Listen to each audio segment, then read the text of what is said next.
happening. So thank you for coming. Arden Andersen is one of the gubernatorial candidates. At this point, there will probably be 5 Democratic gubernatorial candidates, and this will be a question and answer, informal. Arden will share some information, and then we can ask questions. Arden? thank you very much, Ethel. Pleasure. And thank you, everyone, for being here.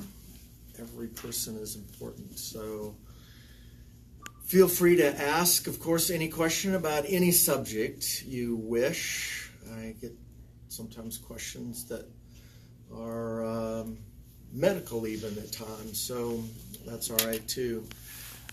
I am running for governor because as a family doc in Leavenworth, Lansing now for 4 years, I see significant problems with the healthcare system firsthand in the lower socioeconomic communities. And prior to my getting married to my lovely wife, Lisa, 5 years ago and moving to Olathe, all of my practices were pretty much concierge types of practices. They were cash practices for the most part, except we did have, when I first started, we did take Medicare.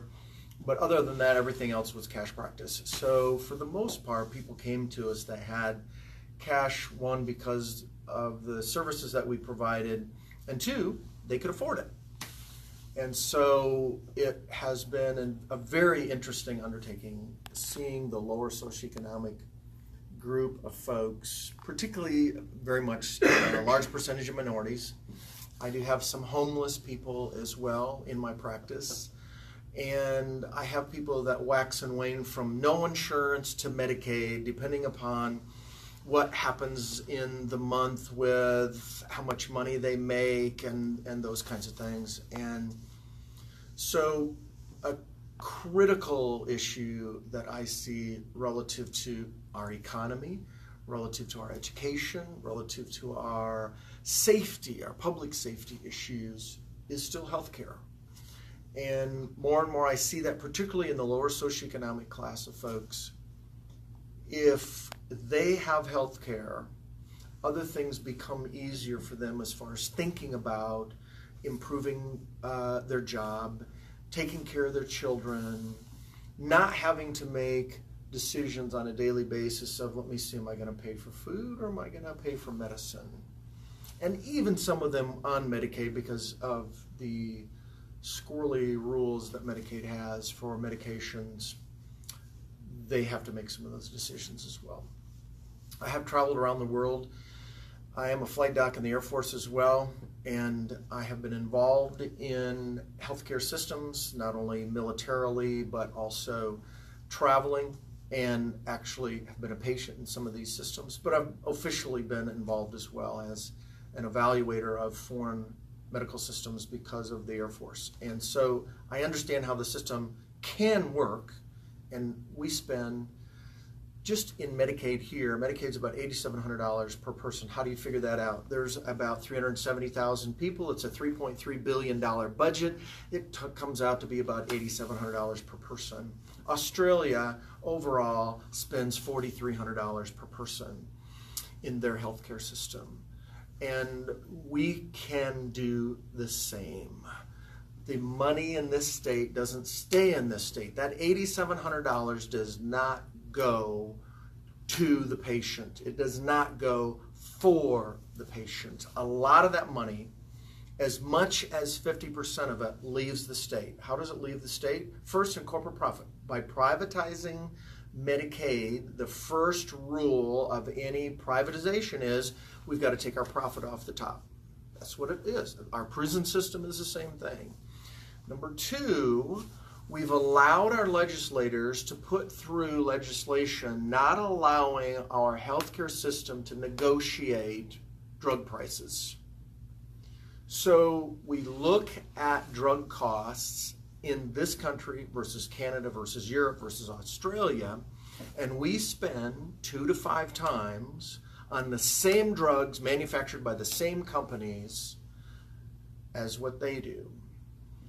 The third big aspect of where money leaves the system is in laboratory and in radiology. So x-rays, MRIs, CTs, ultrasounds, those types of filming, as well as then the laboratories. So getting just your typical blood test for CBC or comprehensive metabolic or urine test, those kinds of things.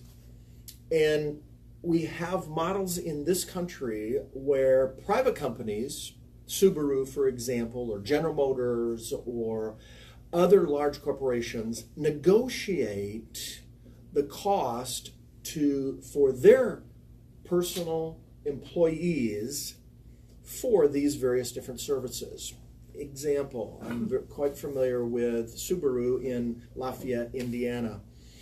And 7-8 years ago-ish, maybe up to 10 years ago, they decided they were going to provide health care in-house for their employees. They hired a company called WeHealth out of Florida, and they negotiated for all of their employees MRIs for $300 per MRI. There are other places. I was in northern Indiana at that time, and we found an independent MRI place because I took care of a lot of Amish and Mennonites that didn't have insurance, so everything was cash, for $425 for an MRI. If I sent them to Elkhart General Hospital, it was $1,700 to $2,000 for that same MRI.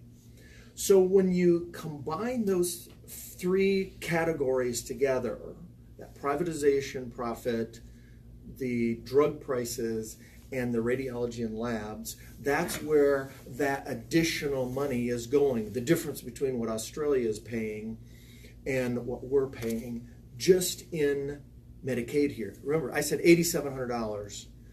Nationally, we spend between $10,000 and $11,000 per person. And we have one of the worst levels of health of any developed country in the world. And I see that on a regular basis of how well people are able to perform in the job place. So it affects employers relative to healthy workers. It affects also small businesses relative to their comfort in hiring people and giving raises, because they have to make a decision. Are we going to give a little bit of benefits, or are we going to give wage?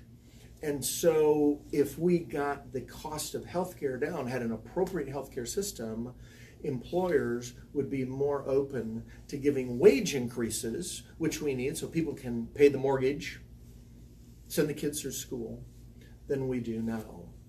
And so I see healthcare as a crucial thing, crucial issue to all the other issues, including education, including the economy of the state, public safety, as I said.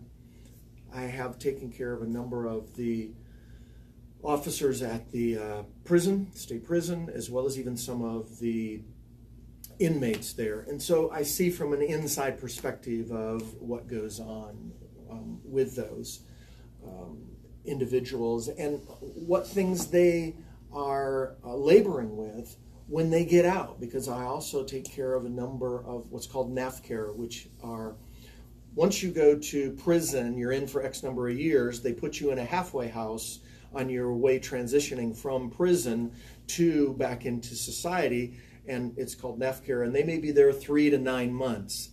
I also take care of those people.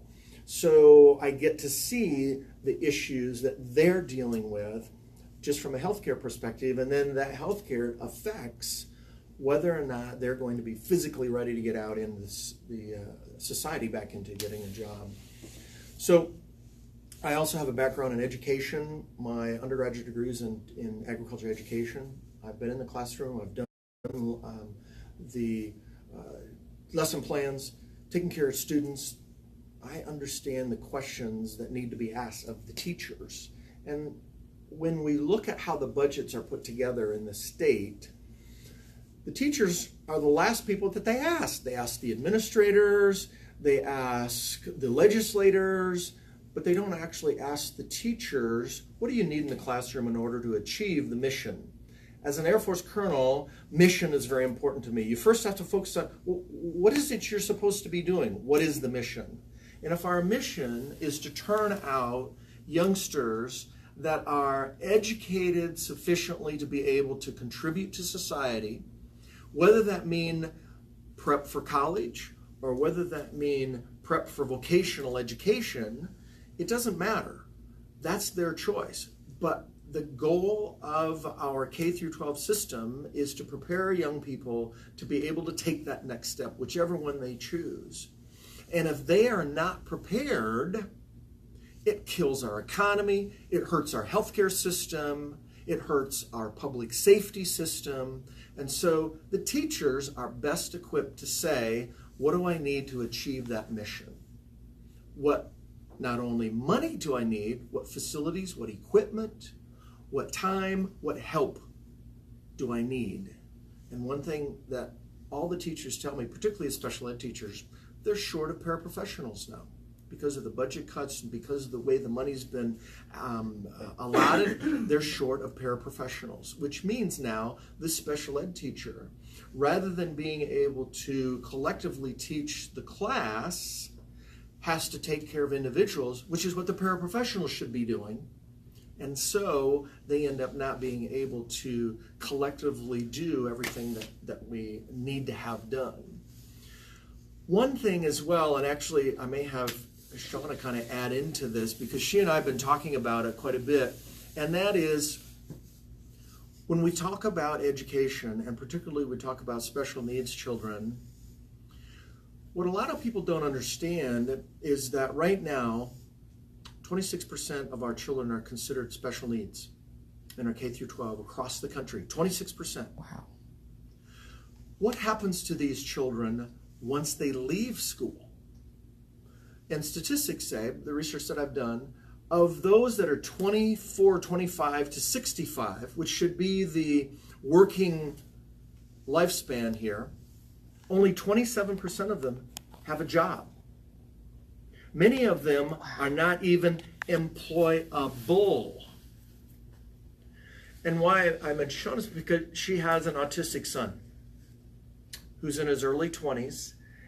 And one of the questions or one of the concerns that she told me about was, what's going to happen to this young man when we're no longer able to take care of him? Because he is not capable of living on his own as an independent 22-year-old young man.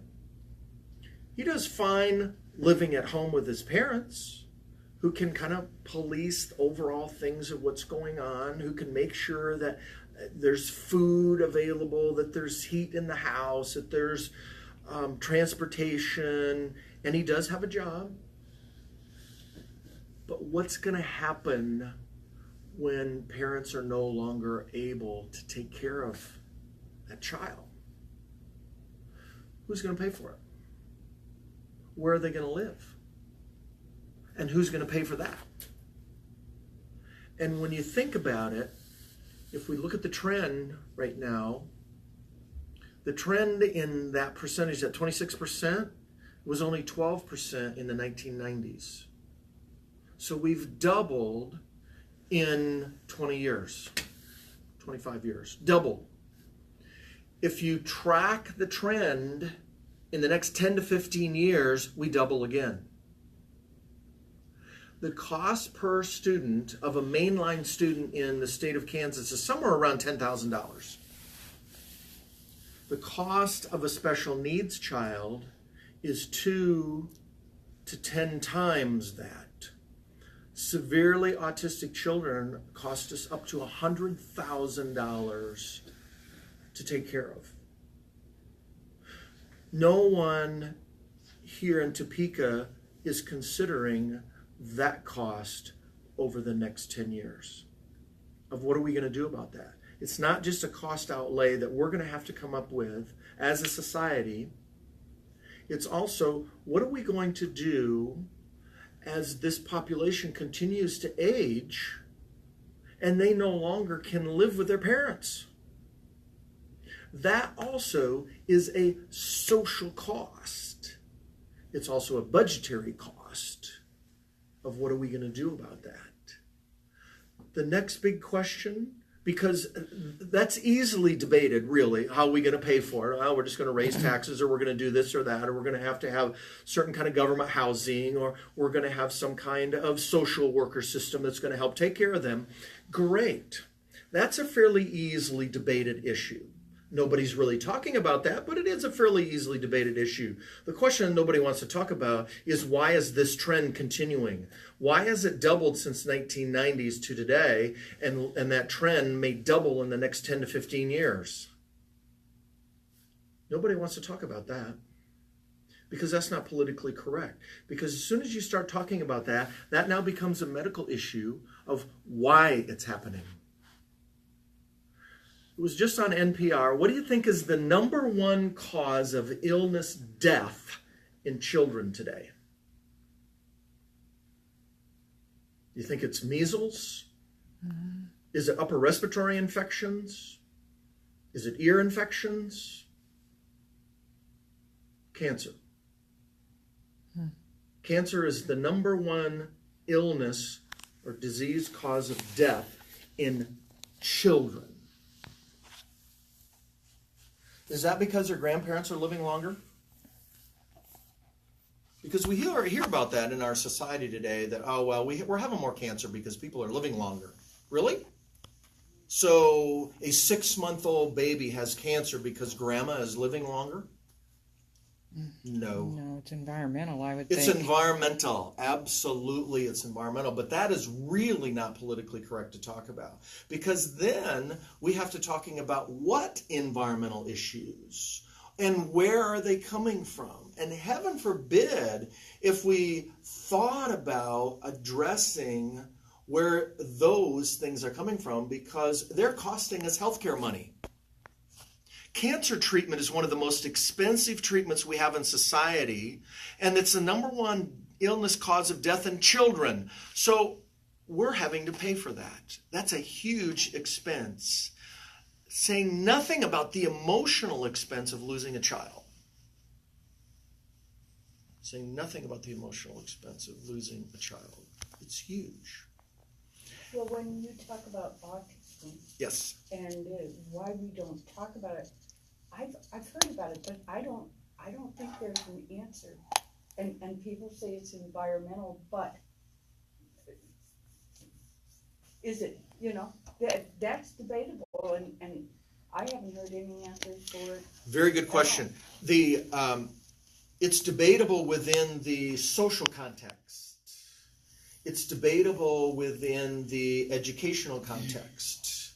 It's not debatable within the medical literature. It's there, it's solid. We know that there's 4 categories of things that are absolutely correlating to it. Actually 3. Mercury and aluminum, which are heavy metals, pesticides, and industrial chemicals. We know those are it. The research is in the books. It's not, well, gee, we think it is.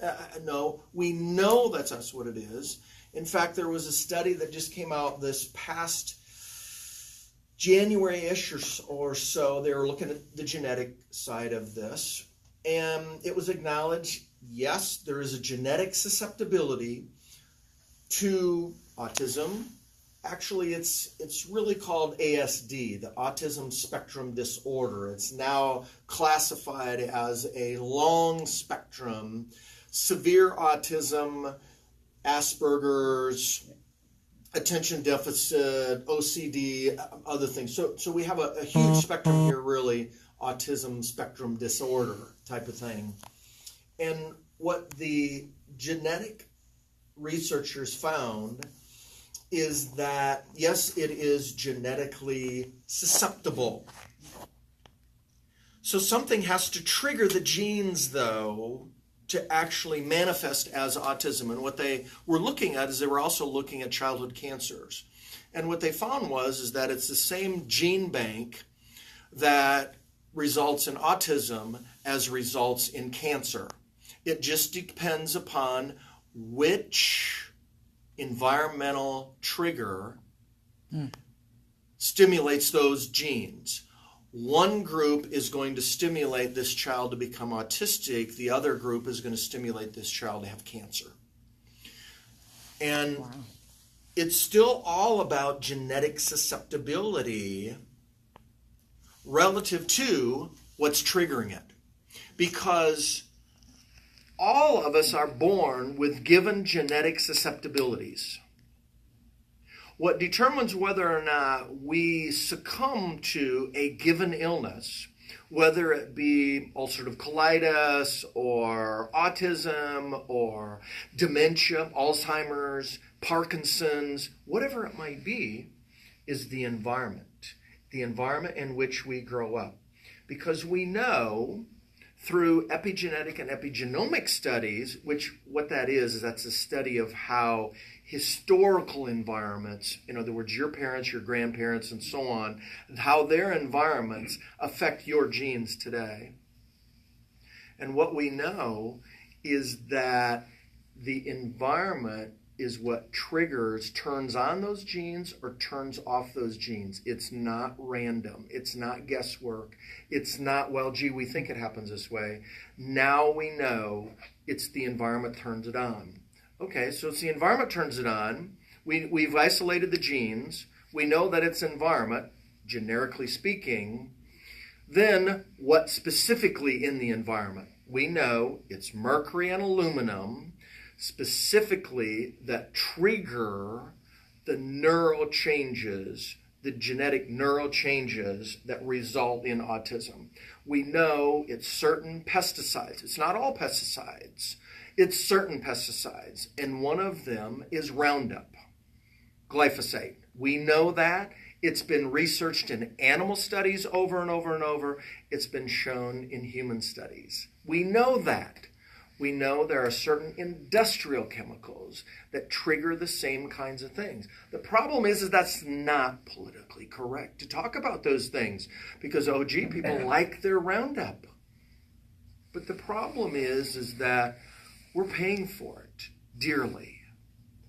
And when I started practice in the late 90s, the state of Michigan, that's where I started practice, the state of Michigan said that autism was about 1 in 250 births.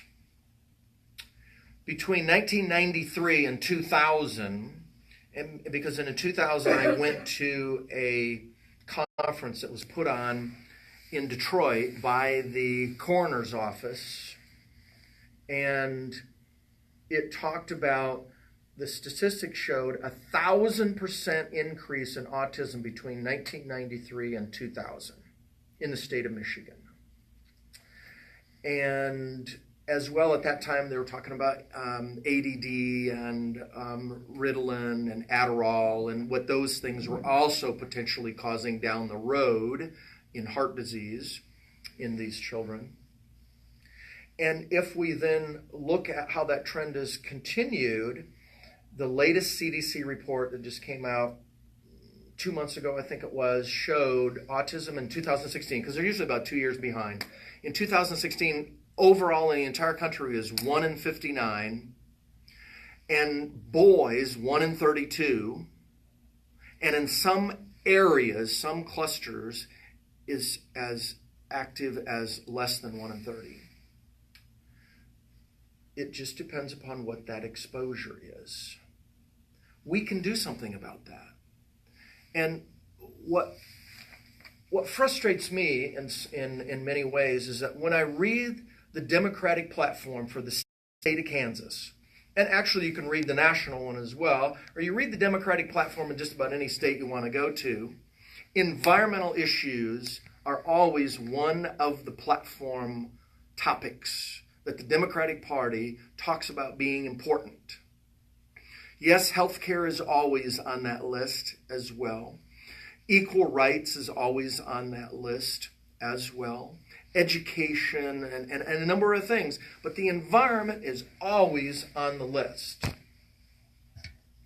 No one wants to talk about, well, what does that really mean? What are we actually going to do to address environmental issues? It's environment that's causing autism. Are we actually going to address the environmental issues? Nope, nobody wants to touch that. So if you were governor, then how would you approach it if nobody wants to discuss it? First of all, we have to get education to the public and the parents who are experiencing this. Because really what we find is that people don't want to discuss it are really the ones, the powers that be, the people that have the money, the pesticide companies and a number of those groups. They're the ones who really don't want to address it. The oil companies don't want to address the electric car. Never did. But nonetheless, enough of the public is getting pressure out there. Look at all the electric cars that we have today. But it's taken, 40 years for that to occur, for us to even get an electric car. Because General Motors had one back in the 70s. Who killed the electric car? There's a video out on that. So one thing is, a lot of parents don't know what the medical literature is, what the medical research shows. We need to get that information out. As the governor, I have a bigger pulpit. I can teach. I can go around and explain this information.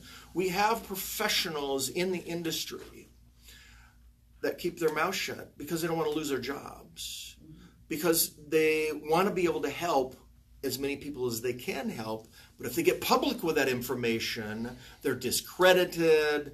The industry starts overtly printing bad things about, oh, well, they're not scientific, or they're a quack, or this or that and the other.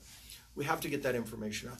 I find this to be so important because just in my 20 plus years of practice, I see more and more autistic children. I see more ASDs. I see more learning disability children, and it's affecting our economy. It's affecting businesses being able to find employable workers. And it's costing us a tremendous amount of money just outlaid directly.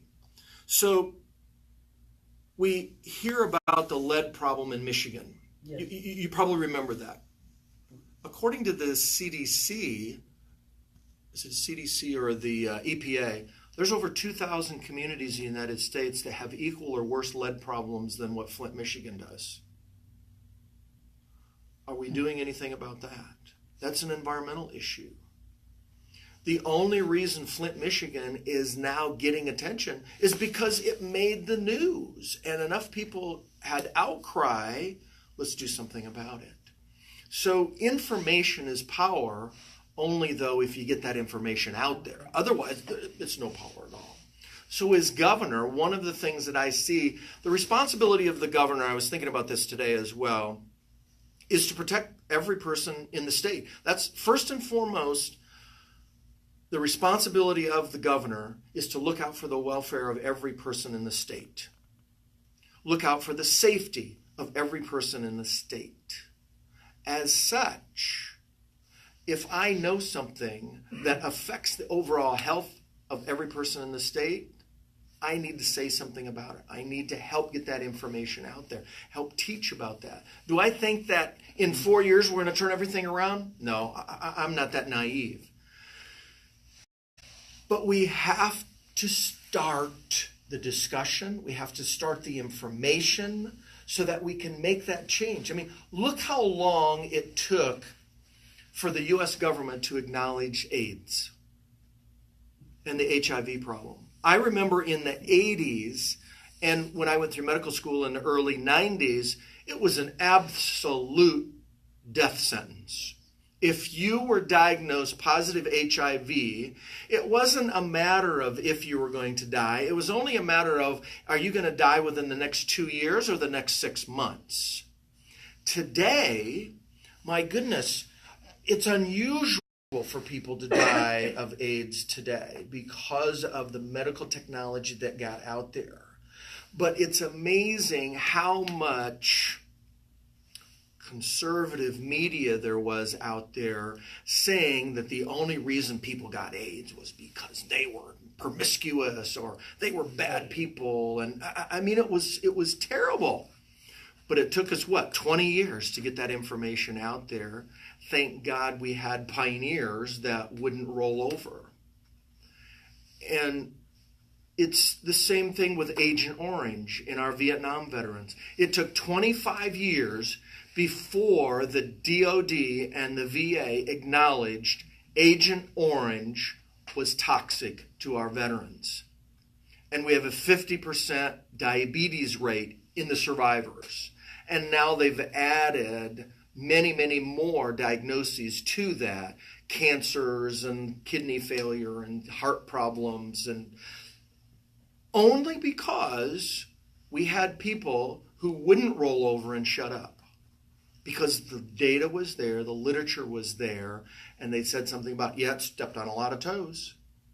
But nonetheless, we now have a lot of veterans that have been helped. Unfortunately, we've also buried a lot of them before they got the help. Well, this is a public health issue. And when we see the number of children that we're losing from the workforce because of these kinds of problems, it's an environmental issue. I see that every day. And I also know that practicality because we can turn that around. We have a number of people of all different kinds of issues. We change their diet, get them on appropriate nutrition, address the heavy metals. We change how that brain functions. Now, the earlier it is, the easier, more changes we can make. Kind of hard to change things when a guy's 80 years old. Yes, brain doesn't turn over very fast at age 80. So, as governor, I can bring that information to the table and persist with that because I see that in my practice every day. You also have access to a different technology. I do. That can touch people. Absolutely. Absolutely. And the governor is supposed to represent all the people. Look out for the well-being of all the people today and think in the future, what's that going to look like in the future? If we just look at the water situation.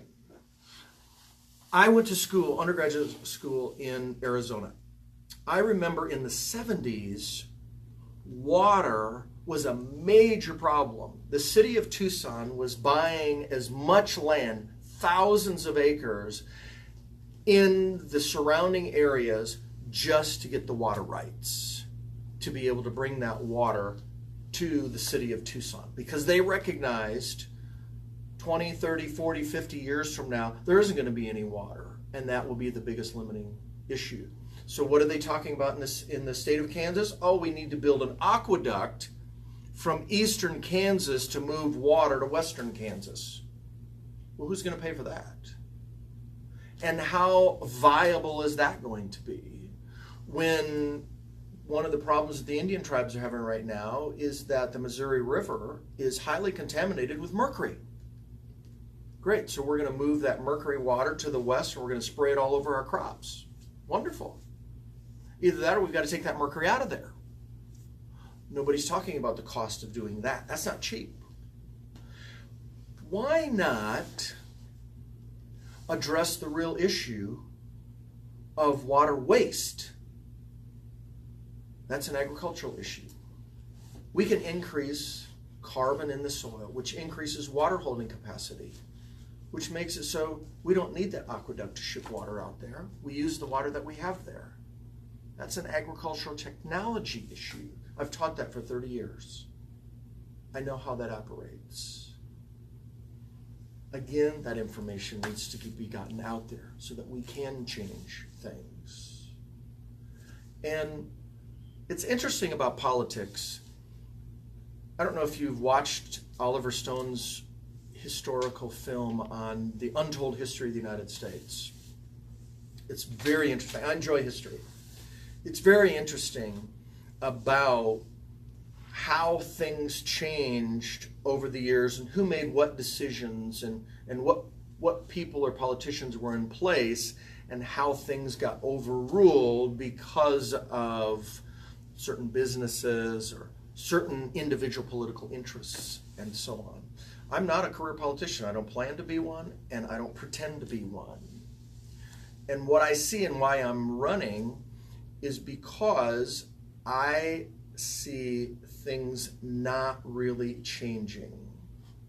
And I look in different states, Whether they're Democrat or Republican, yes, there's a difference in budgets, no question about that.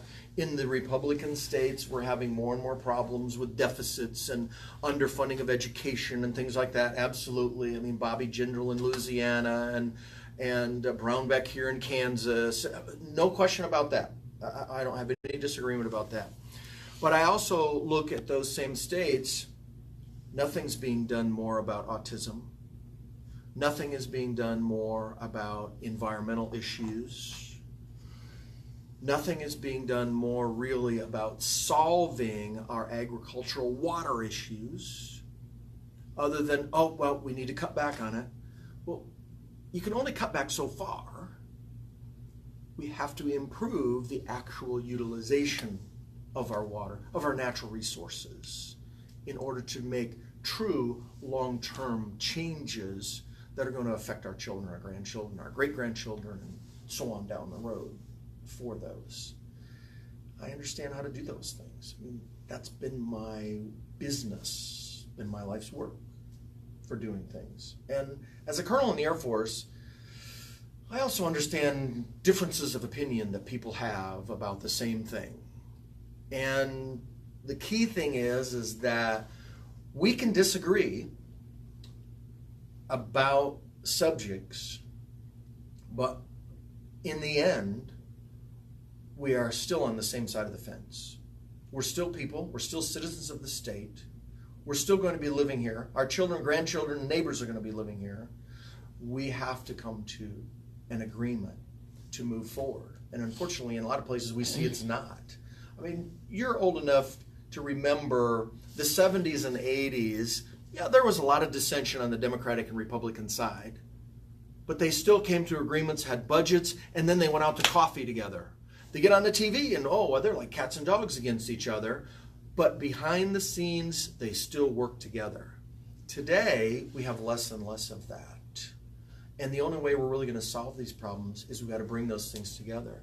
And I feel one of the ways that we bring people together is, rather than focusing on partisan discussions, let's focus on the issues. Healthcare. How do we actually overhaul healthcare and make it affordable? Because the Republicans are saying, oh, we can't afford this and can't afford that. And the Democrats over here on the other side say, hey, we got to spend more money. We already spend more money than any other country in the world on healthcare, and we do not have a better quality healthcare system. We have the best emergency system. We have the best combat casualty medicine in the world. Absolutely. But that's not the majority of people. We have one of the poorest health records as far as our public health system and our general family practice system. It's terrible compared to Canada and Australia and other countries as far as our maternal death rates, our infant mortality rates, our cancer rates in our children. Those things, if we focus on that, we bring that information to the table, there's not a Democrat or Republican mother that isn't interested in helping their autistic children, that isn't interested in preventing another baby from having cancer. And so that's how I plan to bring those things to the table. And I realize we've got a lot of other peripheral things out there that need to be addressed and so on. But I feel as a scientist, I know how to address those, just like the LGBTQ thing. How to address that. The biggest issue, everybody wants to keep it into the social realm. No, it needs to be brought into the medical realm. They're born that way. If we get it out of the social realm, it loses its hatred. I guess I was just searching for a more appropriate word, but that's what it is. That we're getting in Congress and the airways. We need to dispel that and really get to the issues that are most important to our society, which is healthcare, education, infrastructure, environmental safety, prison reform. I mean, the same thing. They've privatized prisons. And so the motivation of the prison owners today is not rehabilitation. It's recidivism. Because the more that you can keep them coming back, the more money you make, because that's what you make money on. it's an oxymoron to what our society says. Somebody does something wrong, we put them in prison to rehabilitate them so they can join back in society and become productive members of society again. But then we privatize our prisons, which are opposite that. It doesn't make any sense. It's ridiculous. And populate them with the marijuana smokers who don't give you any trouble when you you bust them. You're absolutely correct. I mean, what we do and what I see, because I deal with some of the prisons, and I have a very good friend of mine that is a full-time prison physician in Missouri, and he says, absolutely, they take a kid who his only offense has been marijuana. And this may be the third time that he's caught with possession. Well, that 3 strikes law, so he was caught with a couple ounces in possession, and now 3 strikes, and now it's a felony. And they throw this kid in with somebody who's committed mass murder and put him in with the major criminality. So they come out now knowing how to make meth. They come out now knowing how to kill people. And with that kind of mentality, 2, 3, 4, 5 years down the road. It's so ridiculous. Prison reform has to be part of public health reform. It's all one and the same. I don't see that differently because I take care of, from my perspective, it's still all family practice. It's still all occupational medicine and addressing things at the root cause. And all of that has to include mental health care. I realize a lot of people, in their mind, they separate mental health care from family practice, or they separate it from going to the emergency room. But the reality is, you cannot separate those. As a family doc, if any one of you come in to see me, you don't just come in to see me for a toothache, which I may then send you to the dentist. But usually, if you come in with a toothache, you come to me, it's because you don't have dental care, and you probably have an abscess, and so I've got to give you an antibiotic anyway before we can send you to the dentist to do anything. But you also come in because you may have depression, or you may have anxiety. And 2 weeks ago, I had a woman come in, suicidal ideation. We had to get her to the emergency room right away because she was threatening to kill herself. And she got admitted. And interestingly enough, she truly was thinking about harming herself, but it was a medical problem. Her sodium was in the tank. And so once they got her sodium back up, her brain started working more appropriately. Like no more shorting out. No more shorting out. Absolutely. Yes. Arden, can we go back to the Medicaid issue a minute? Do you have a specific plans on how you could fix that and how you would work with, assuming you're going to probably have an obstructionist legislature? Absolutely. The thing about it is we already have $3.3 or $3.4 billion in the coffers.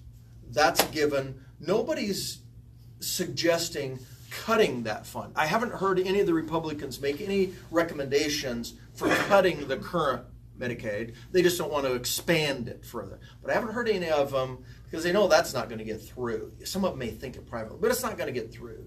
So we know we've got $3.3 or $3.4 billion. So we have to deprivatize it. It was privatized at the state level. It wasn't privatized at the federal level. It was privatized at the state level. So that's the first place that we go.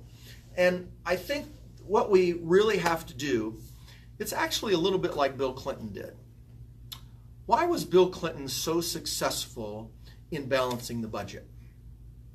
Because he took Republican issues, addressed them, and took their feet off and under them. He addressed welfare reform and balanced the budget. The two most vocal issues that the Republicans were going after the Democrats about, he just took it right off the table. So they had to support him. It was their campaign. Okay? The Republicans are saying we need to get more austere in managing the budget. Well, you're wasting $4,000 per person. We could take that $3.3 billion budget, and here's the numbers. Here's how we do it. Here are the actual examples around the country of where we're getting MRIs for $400 and $500, not $2,000, where we're getting a CBC for $15, not $150. Here's the example of where we're buying a medicine for half, a fourth, or a tenth of what we're paying for it here in Kansas. So when you look at that, here's the savings that we have. We now have money to be able to extend the $3.3 billion budget to as many as twice the number of people. It's a win-win for the Republicans who are saying we're wasting government money, and the Democrats who are saying we need to extend this to more people. We can do both and save everybody in the state of Kansas money and get better quality care. Because that's also part of the problem. Mm-hmm. The next group really is not just Medicaid. The next group is that group that's not wealthy. It's that group that just is on the edge of not qualifying for Medicaid. And yet their insurance premiums are killing them. Insurance premiums that are equal to their mortgage payments. Mm-hmm. That model, we have a couple different models. We have one, what's called the direct primary care model here in the state, that's actually really promoted by the conservatives. The direct primary care model is a model of collective physicians. It's actually become a national process. I don't know all the specific details in it because I'm not doing that kind of medicine. I don't know, to that group of people. But what happens is they pay a $50 to $75 a month fee to the physician. That's all of their office visits. You don't then come to the doctor and have to pay a copay. I know of one in Topeka. Yep. Yeah. That's all your office payments. Plus, they're taking basic diabetic, hypertensive medications and purchasing collectively. So now, literally, those medicines are pennies per day. So your outlay on a monthly basis still ends up being significantly less than what your insurance premium is. So the only thing that you really have to have insurance for is a catastrophic issue. Your day-to-day stuff, that's covered less expensively.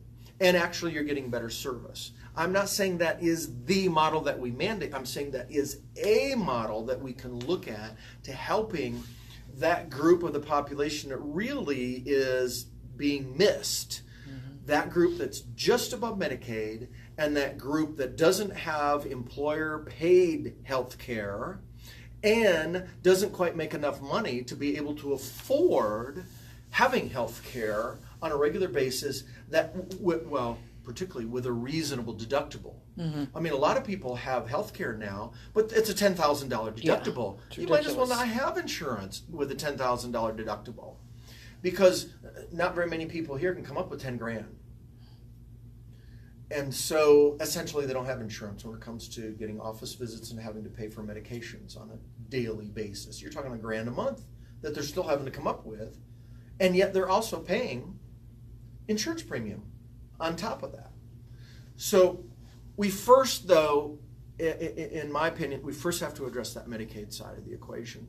Because the other thing that I see from a social perspective, one of the reasons that we have so much dissension in our society today, and we see it between the poor and the minorities, and unfortunately a lot of our poor are minorities for whatever reason, or there's a number of reasons for that. If we take care of the poor with what we can take care of, Medicaid is one of those. But let's say that we double the number of people we're able to get to that. That would go further to help the poor help themselves than any other single thing that we could do. Because I see it every day, because many of the poor don't have insurance. They have rotten teeth.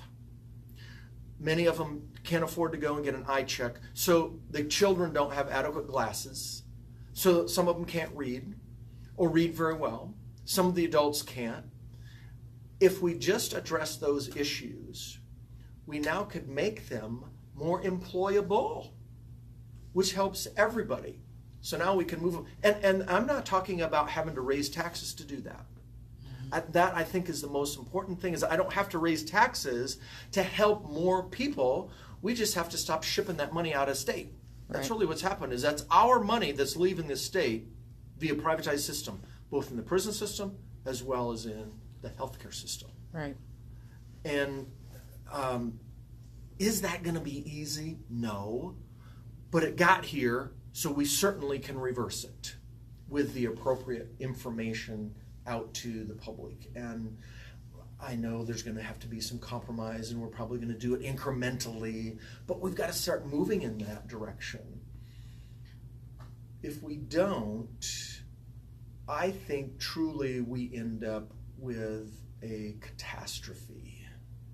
We already see a catastrophe in some of our inner cities and our lower socioeconomic populations. Already we see catastrophes. And what I mean by catastrophes, people dying, people suffering significantly, ill health, and costing us more. We're going to pay for it either way. You and I are going to pay for that in higher insurance premiums because of public safety, because of vandalism, because of things getting broken down, because of whatever it might be. We're going to pay for it one way or the other. Why not pay for it and help people so that they can participate in the American dream that is talked about all the time, the American dream? And there's so many people that they can't even get enough money to buy food. What do you mean talking about the American dream? Their only dream is that are they going to eat at the end of the day today? And I think it really, in a country like this, and we have people starving to death, I think it's criminal. Really. And healthcare is one of those places where we start helping that, because people are literally making a choice. Do I buy food today or do I buy medicine?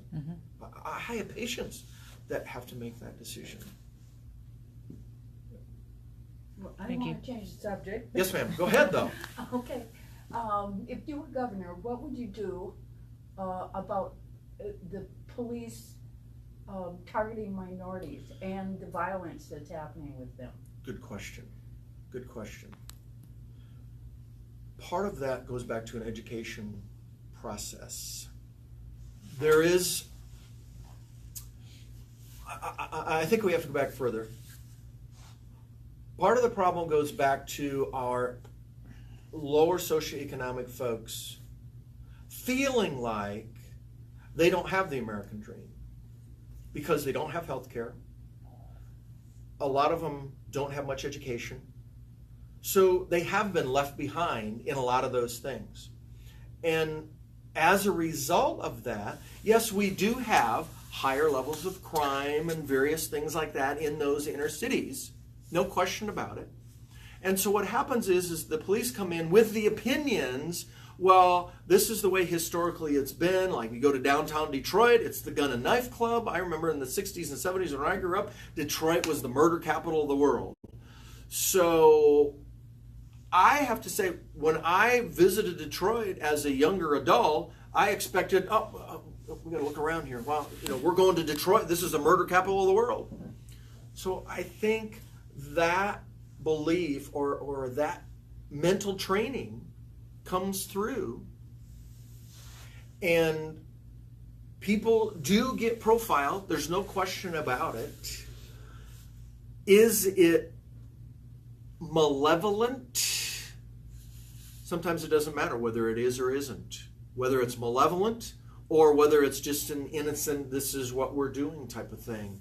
The problem is that we're addressing a symptom rather than the cause, which is really better socioeconomic regeneration, the healthcare, the jobs, the education, those kinds of problems.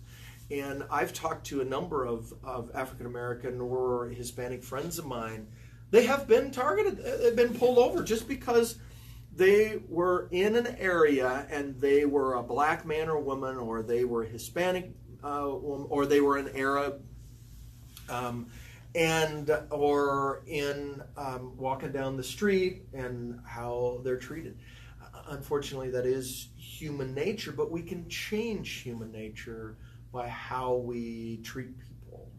And part of it is education, no question about it. I think, and if I may, I think part of that education is exactly similar to the women's rights issues, to the way we have grown up treating women. We have grown up treating low socioeconomic people the same, not exactly the same, but in the same prejudicial approach. That, oh, you're low socioeconomic, you're probably going to be a problem. That's kind of the mentality that a lot of times is addressed that way. And I had the fortune or unfortunate, however you want, of working in Mexico for a number of years as an agriculture consultant. And abstract poverty. People who are literally making less than $6 a day. And I remember some of the aristocracy down there, and one of the owners in particularly that had contracted me to do some work for them. They were complaining because the workers got together and negotiated a new worker rate of $6 a day to work in the fields, tomatoes, cucumbers, and pepper fields. $6 a day. And those people, hardworking, absolute poor, dirt houses, literally cardboard shacks. And so a lot of people driving through or walking through these areas, they're going to have their guard up because they're thinking, oh, this is a low socioeconomic area. That means it's probably going to be a high crime area. And so I think it's the same way here. We walk through areas and we think, oh, this is a high crime. So we project that. We have to change that through education. We also have to change it, most importantly, through actually changing that situation. So it's one thing to educate the police to do a better job. It's a whole nother thing to actually address the underlying low socioeconomic status of these people. And as we can help them, we then also help change the mentality of the police when they are looking into those areas. Because the crime goes down, the community comes together. Because it's interesting, they're saying it doesn't matter whether it's a black police officer or a white police officer, there's still that profiling mentality in some areas. And that, again, is education. And I think, more importantly, though, it's addressing that poverty where it's at. Yeah, but the thing is, it's different. It's so... It takes a long time to change the attitudes of a society. No question as about it. opposed to treating a person who's done a grievous wrong. Correct. So, well, how would you deal with that?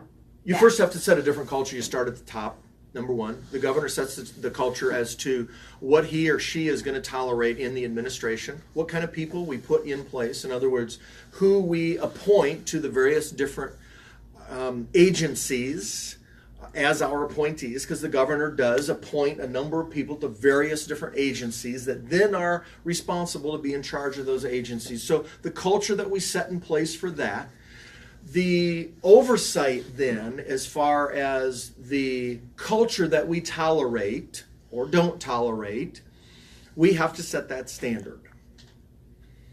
And if the standard that we set by how we treat our own people in the governor's office, in other words, how we treat the aides, how we treat the staffers, how we treat the legislature, how we treat people who come in and interact with the governor's office. That's the initial culture.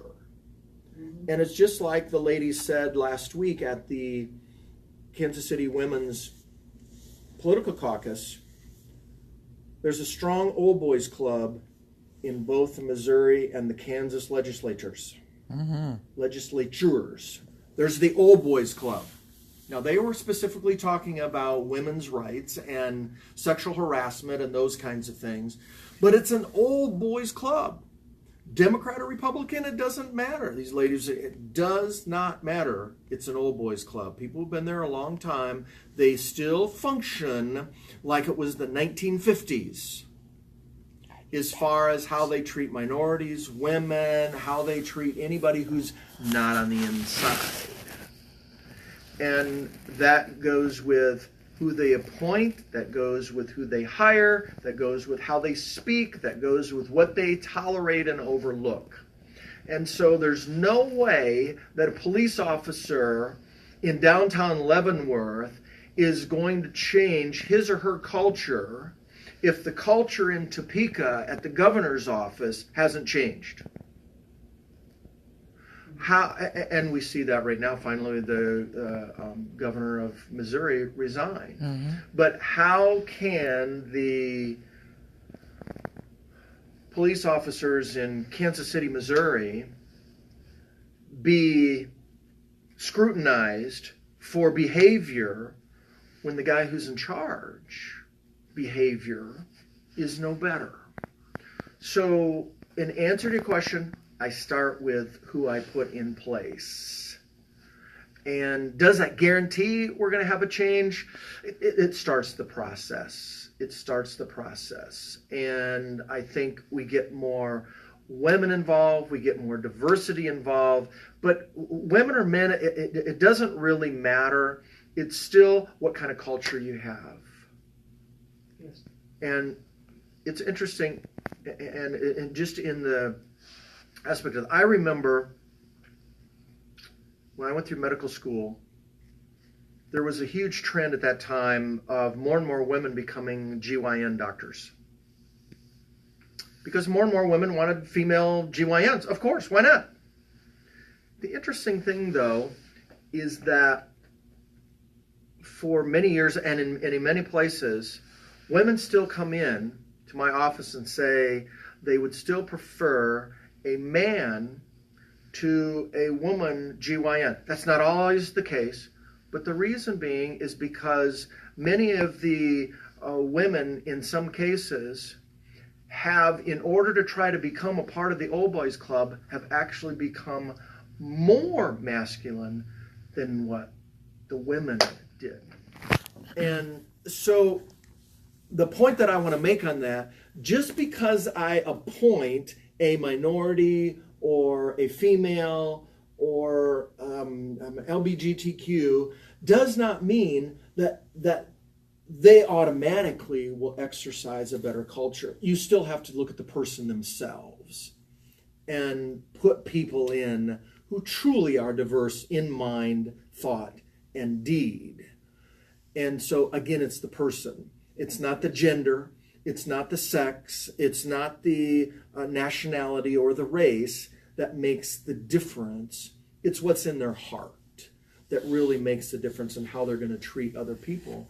And so I think I have a pretty good handle on that. As a physician, I've taken 2 oaths. I've taken one oath as a medical oath, first do no harm.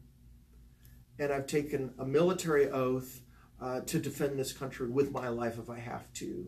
And I've been deployed 3 times to do that. And so I take that very seriously as far as taking care of people and helping people. And that's where we start, is just a different culture. It's not really a new culture. It's an old culture maybe brought back where it should be as far as how we treat our fellow human beings. We saw Starbucks today close down all of its stores for 4 hours for nationwide for diversity training. Would you support mandated diversity training in all the state organizations? Good question. I think yes, provided, it's interesting because we do this in the military all the time. We've had diversity training. We've had Green Dot, which has to do with suicide training. We've had training relative to sexual harassment, all of those kinds of things. And the interesting thing that I've found in the military is that if you have a person over here that's going to harass somebody, doesn't matter how much training I give to them, they still are going to do it. They go through and they say all the right things and they do all the right nods and they do all the appropriate things, but they don't actually change their culture. Only when the person in charge either dismisses them and enforces that new training does it actually take effect. And so, yes, I think the diversity training is great, but not if that's as far as it goes. If you don't actually then change how you operate. So the only reason I'm going to instruct somebody what to do if we have a tornado is because I want their actions to lead to safety. But if I train you in what to do if we have a tornado and your actions do nothing different and you still die, I can come back and say, well, I trained her in safety training for the tornado. That doesn't really excuse me for your death. So training has to be meaningful and a part of a cultural change, not just going through the motions. Because I've seen it in the military over I've been in 28 years. I've seen it just go through the motions. Yes, we're going to do diversity training today. Yes, we're going to do sexual harassment training today. And nothing ever changes. Yeah, that's what most companies are like. Employees, when they hear, That's we got to do this. That's correct. You're absolutely correct. And so you have to incorporate it as a cultural change, which means you may have to dismiss some people. And they may be good people relative to their professional skills, but government is of service.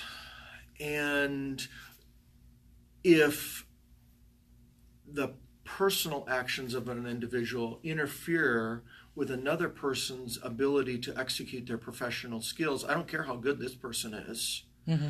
We only achieve things as a team. And we see that in the military. If one person's actions interferes with the team's accomplishment of the mission, we've got to get rid of that one person, or we've got to do something in order so that person doesn't interfere with a collective mission. And that's exactly what has to be done at the state level, starting at the top with the governor's office in the training that we do. And unfortunately, I've seen, like in the legislature has done sexual harassment training for quite some time. But when I went to the meeting and I listened to these ladies, still the old boys club. And so that has to change. And I hope to bring that change. We have Gina from Wichita watching live on Facebook, Yes. And she agrees with you. Oh, thank you Thumbs very much. up. Thank you. I appreciate that. What would be your last words for us tonight? Well, thank you very much, first of all, for being here. And I acknowledge that I am not a career politician, but I am a citizen of the state of Kansas. I'm a professional as well. I'm a military officer. And I've made a choice to run for governor because there's things that I know not only need to change, but I know how to change them. I know how to fix healthcare. I'm not just talking about it. I'm not just giving speeches or cheerleading. I know how healthcare also relates to education and how we need to improve education. I've been in the classroom. I also know how that goes together in affecting our economy, the job situation, the ability of people to make a living, pay their bills, and send their kids to school. I understand how those things go together, along with how that incorporates with environmental questions, our water quality and supply, our food quality and supply, our agricultural economy, our air quality. Because we know all those things affect what our healthcare dollars are going to go for and how much it costs us. So as a professional, I know how to change these things. I know where the change needs to be done. And I know what questions to ask. And I know what people can get the job done in order to really solve these problems. We have some very good people running as far as individuals are concerned, as far as their personal characters. I'm the only one that actually has the professional training in these issues that we just talked about, the healthcare, education, the infrastructure, the agriculture side of the equation. So I ask for your support if you deem appropriate in any way that you can, as a volunteer or donations, or just spread the word around. And I appreciate as well all of you just listening, and I know some people listen online, and I appreciate that as well. Everybody's busy, no question about it, everybody's busy, and so taking the time to listen, I appreciate that. And thank you very much for being here tonight. Thank you. You're welcome. Indeed.